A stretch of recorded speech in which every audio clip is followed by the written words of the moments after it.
आपण बघूयात hair lines आणि हेअर ग्रोथ पॅटर्न. त्याच्यामध्ये आउटर पॅरामीटर म्हणजे काय? आउटर पॅरामीटर म्हणजे काय?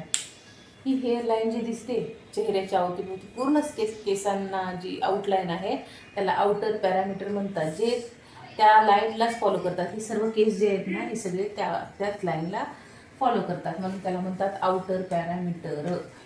ही असं आता याला ही ही ही ही इकडे जात असेल तर इकडे, इकडची केस तिकडे जात असेल तर इकडे, ही हे आउटर पॅरामीटरची लाईन.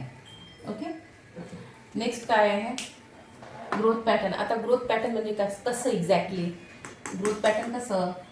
हे बघा, जर फॉलिकल्सचं जे तोंड आहे फॉलिकल्सचं ते गोल असेल तर केस कसे उगवणार? स्ट्रेट, एकदम पोकळ स्ट्रेट. जर फॉलिकल्सचं तोंड ओव्हल असेल तर माझ्यासारखे सेमी स्ट्रेट उगवणार. जर फॉलिकल्सचं तोंड व्हेवी असेल, सॉरी किडनी बीनसारखा असेल तर केस कसे व्हेवी उगवणार, म्हणजे थोडेसे असे. हां, जर फॉलिकल्सचं तोंड तांदळाच्या आकारासारखं असेल तर एकदम कर्ली उगवणार, एकदम कर्ली म्हणजे कर्ली उगवणार. आणि काय, जर स्ट्रेट असणार म्हणजे एकदम अशी स्लांट असणार त्याची फॉलिकल्सचं तोंड तर ते कसे उगवणार? एकदम ॲफ्रो कर्ली, असे असे असे ते ॲफ्रो कर्ली केस नसतात का ते तसे उगवणार. उदाहरणार्थ समजा तुम्ही पेस्ट घेतले आणि पेस्टचं जे तोंड आहे ते जर व्यवस्थित गोल असेल तर ते व्यवस्थित कसं पडतं? मग गोलच पडतं, है ना. तेच जर समजा खाली फॉईल लावलं आहे, फॉईलची टप चिटकवले त्या फॉईलला तुम्ही फक्त अशी लाईन करून फाडले, पूर्ण नाही काढायची, फक्त लाईन वरतून तुला तर ते कसं उगवेल? असं. म्हणजे ॲपिडर्मिसमधून आपल्या स्किनच्या 3 लेअर असतात, डर्मिस, ॲपिडर्मिस, हायपोडर्मिस. त्या ॲपिडर्मिसमधून केस कसा उगवतो ते त्याच्यावर निर्भर आहे. ओके. म्हणजे फॉलिकलचं तोंड जर समजा जास्त असं खुललेलं आहे तर गोल निघणार. जर ते असं चपटलेलं आहे तर तो कसा निघणार? कर्ली निघणार. ओके. तर हे समजलंय.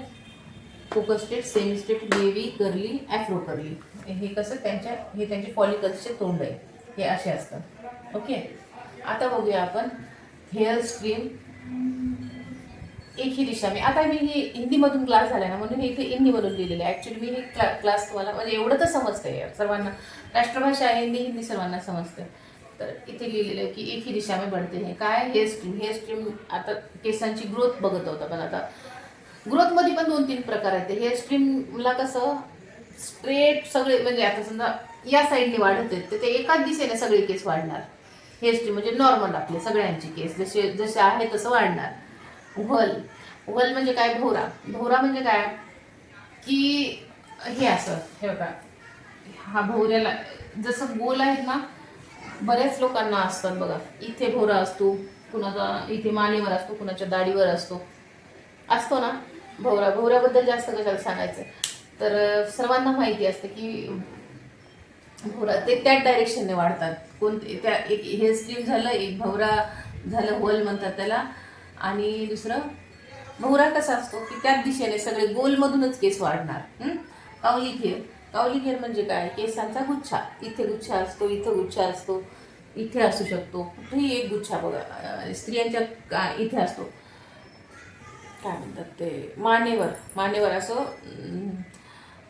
एकाच दिशेने त्यांनी ते वॅक्स करून काढतात ते केस, कारण ते गुच्छा उगवलेला असतो तिथे. बऱ्याच स्त्रियांच्या इथं असतं, इथे उगवतो की अशी चोंच असल्यासारखं, है ना. ते त्याला म्हणतात कावलिक हेअर. कुणाकुणाचे इथे ते स्ट्रेट उभे राहतात, ते असतात कावलिक बंच. तो तेवढाच बंच असतो, म्हणजे गुच्छा तो तेवढाच असतो. इथे असतात, इथे आणि मानेवर कुठं कुठं उगवतात ते. ओके. तर हे ग्रोथ पॅटर्न आहेत. पहिले तुम्हाला हेअर लाईन्स वगैरे समजल्या की हे उगवतात कसे, हे ते वगैरे. त्याच्यानंतर आता हे केसांचे पॅटर्न आहेत की केस कसे कसे असतात, आणि हे सर्व जेनेटिकली असते. असं नाही की म्हणजे म्हणजे खूप छान बाल आहेत त्यांच्या पप्पाचे किंवा मुलीचे ज्यांचे कुणाचे आहेत ते, आणि मग नंतर मुलं एकदम ते जेनेटिकलीच असतात, त्यांच्यासारखेच केस होणार, हो ना. ते तसं असतं. आणि हे काय? Hair growth cycle. आता हेअर ग्रोथ सायकल म्हणजे काय? हेअर ग्रोथ सायकलमध्ये केसांच्या स्टेज असतात 4. ते कोणत्या? ॲनाजिन, कॅटाजिन, टॅलोजिन आणि एक्सोजन. ॲनाजिनमध्ये काय असतं? ॲनाजिनमध्ये 2 ते 6 वर्षापर्यंत. आता जसं, एक मिनिट लक्षात घ्या, प्रत्येक वस्तूची एक लाईफ असते, तसं केसांची पण एक लाईफ असते. तशी सेम आपल्या केसांची पण असतं. जेव्हापासून आपला जन्म होतो तेव्हापासूनच सायकल सुरू होतं मरेपर्यंत. ओके. तर ॲनर्जीमध्ये काय असतं की 2 ते 6 वर्षापर्यंत केसांना, म्हणजे केस कसे उगवायचे काय नाही, हे सगळं हे 2 वर्ष ठरवतात स्टार्टिंगचे. की किती केस उगवणार आहेत, कसे उगवणार आहेत, आणि कोणते त्याचे कलर्स कुठला असणार आहे, किंवा पॅटर्न कुठला असणार आहे, कर्ली असणार आहे की फोकस स्ट्रेट असणार आहे, हे सगळं ते स्टार्टिंगचे 2 वर्ष ठरवतात. 2 ते 6 वर्षामध्ये केसांची पूर्ण वाढ होते. ओके. तर त्याच्यामध्ये दर महिन्याला अर्धा इंच केस वाढतात, हो ना. मग ते केसांना जर पूर्ण पोषण भेटत असेल तर केस प्रॉपर वाढतात, हे सत्य आहे. मग ह्या 2 वर्षानंतर त्याची स्टेज सांगते. सेकंड स्टेज कुठली ती, ती ग्रोथ आहे ती थांबायला सुरुवात होते, त्याला कॅटेजिन म्हणतात. थोडंसं असं ती जी ग्रोथ आहे ती थांबते, हो ना. आणि म्हणजे ते जे फॉलिकल्स असतात त्याचे तोंड आहे ना असं श्रिंक व्हायला तयार होते. आणि टॅलोजनमध्ये काय होतं की ते असं श्रिंक होतं आणि प्रॉपर थांबतं. 2 ते 4 महिने ते तसंच थांबतं. आणि एक्सोजनमध्ये केस गळून जातात. तुम्ही कधी लक्ष द्या, दर 4 महिन्यांनी आपले केस गळतात. म्हणजे वर्षातून 4 महिने, दर 4 महिन्यांनी नाही, वर्षातून 4 महिने कुठले पण असो, आता तुमचे कुठले आहे ते ठरवा, पण जास्त करून हिवाळ्यात जास्त केस गळून जातात. तर ते नॅचरली आहे. जर तुमचे 100पेक्षा किंवा 50पेक्षा जास्त, 100पेक्षा जास्त केस रोजचे गळत असतील तर ते तुम्ही डॉक्टरला दाखवायला पाहिजे. आणि मग 50पर्यंत गळत असतील किंवा 100पर्यंत गळत असतील रोजचे तर ते नॉर्मल आहे. त्याच्यापेक्षा जास्त गळत असतील तो डिसीज आहे. तर त्या कंडिशनमध्ये तुम्ही डॉक्टरला दाखवायचं आहे. तर 2 ते 4 महिने हे अशीच त्याची ग्रोथ थांबते टॅलोजन सिटीमध्ये. आणि मग एक्सोजनमध्ये ते केस गळून जातात. पुन्हा एक सायकल तयार होतं. एक्सोजन स्थितीमध्ये 4 महिने गळून जातात ते, आणि मग पुन्हा एक सायकल तयार होतं. ते कुठलं असतं, ॲनाजिन परत सुरू होतं. म्हणजे आणि ही सायकल तुमची आयुष्यभरामध्ये 25 वेळेस रिपीट होते. 20 ते 25 वेळेस हे सायकल रिपीट होत असतं. तर हे आहे hair cycle, hair growth and hair cycle.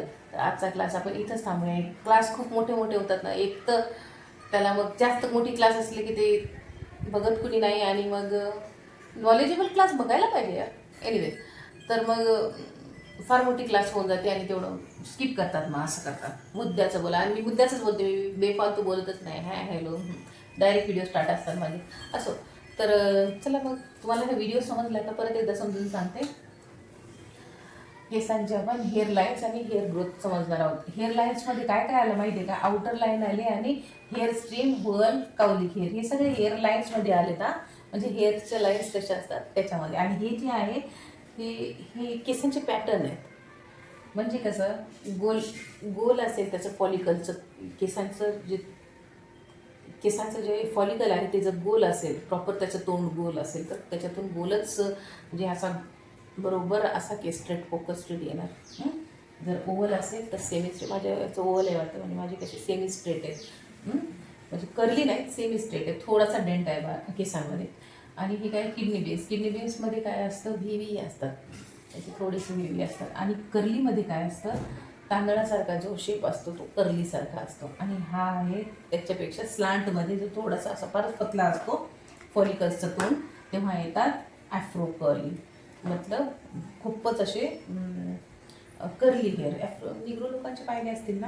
आणि सगळ्यात मोठी गोष्ट, आपल्या एशियन केसांमध्ये जास्त लांबी असते. आपले एशियन, मला नाही माहिती त्याचं कारण एवढं मोठं काय असेल, पण युरोपियन केसांपेक्षा एशियन केस जेवढे आहेत ते सर्व लांब आहेत. मला वाटतं गुरुत्वाकर्षणाचा एक हे असावा, बाकीचं मला माहीत नाही, त्याचं कारणच मला माहीत नाही. पण एशियन केस खूप जास्त लांब असतात त्यांचे. आणि युरोपियन केस जास्तीत जास्त असं आपल्या पाठीपर्यंत किंवा कमरेपर्यंत एवढेच असू शकतात. चला तर मग व्हिडिओ संपवते. आणि भेटूया नेक्स्ट व्हिडिओमध्ये. तर बाय. व्हिडिओ आवडला असेल तर व्हिडिओला लाईक शेअर सबस्क्राईब करा. बाय.